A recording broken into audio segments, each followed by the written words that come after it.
Now we'll look at the stacker screens. On the stacker screens, in manual mode, which we are right now, we have find stack, we have move stacker to pallet. So if the stacker is located over the cutting table, you can, in manual mode, you can select this and it'll move back over the pallet stack. If you want to move the stacker onto the cutting table manually, you need to do that through IPC. We also have a vacuum off push button. If you press that, it'll release the board from the plenums. So if the machine was faulted with media on the plenums, it doesn't just drop the media. You could then jog the media to the pallet and then release it using this vacuum button. Next, we have, just like the feeder, we can jog it. We can jog the stacker. As long as you're in manual mode, these buttons will work. And then you can use the selector switch to move it manually. If you're in auto mode, these buttons won't remain enabled. Next, like the feeder, we have three speeds that you can select. Most likely you will be on the fastest speed. We have some settings. We have pick, cut, sheet, additional travel. So what this is when the plenums come over and they touch down to pick up the board, they will then over travel 2 millimeters into the table to make sure that all the plenums are down on the board to be raised. We also have delay to pick vacuum. Right now it's at 1 second. So when the plenums come down and make contact with the board, it'll wait 1 second before beginning to raise. Sheet release time, the last setting, is set at 2000 milliseconds, which is 2 seconds. And what that means is when the plenums take the board and move it all the way to the pallet stack, when it touches the pallet stack, it'll put air into the vacuum system for 2 seconds to help release the boards to the pallet stack. Next, we have delay after board release to stack before the carriage raises.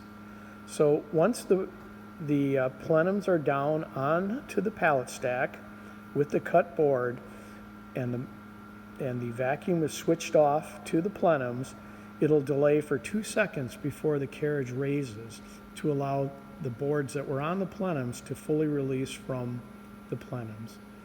Now we have also on this machine stacker vacuum blower speed 0 to 100%. So you can adjust the vacuum, the plenum vacuum,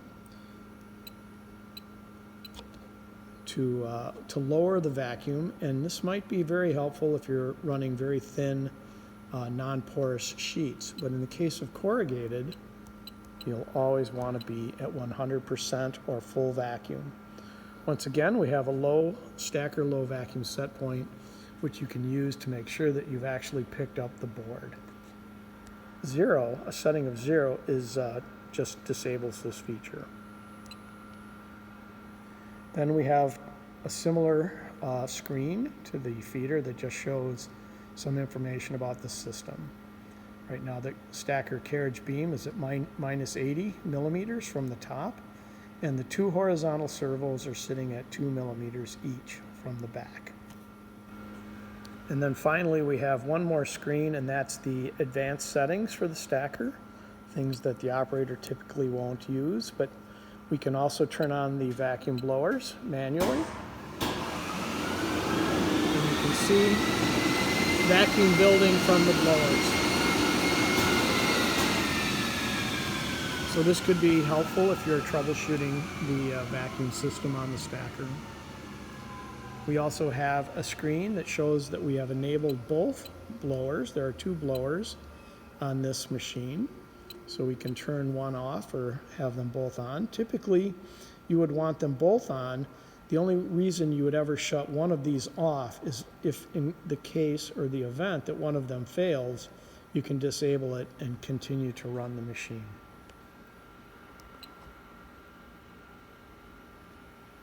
Then we have a number of parameters that help allow you to control the different speeds of the different motions on the stacker. You probably need to avoid these as they're set from the factory, as you can see. But in some special instances, you might want to change them. This is a screen that helps the cutter and the stacker work together so that the boards are picked up properly and so that the plenums are positioned properly over top of the cut media. This has to be enabled. It's enabled from IPC, and the instructions for working with this screen are in the IPC manual. And lastly, we have stack to pallet position location. We're going to stack at the 0 position, which is fully in the back position of the stacker. Like the feeder, the next screens are all the I/O associated with the stacker, so you can use these for troubleshooting.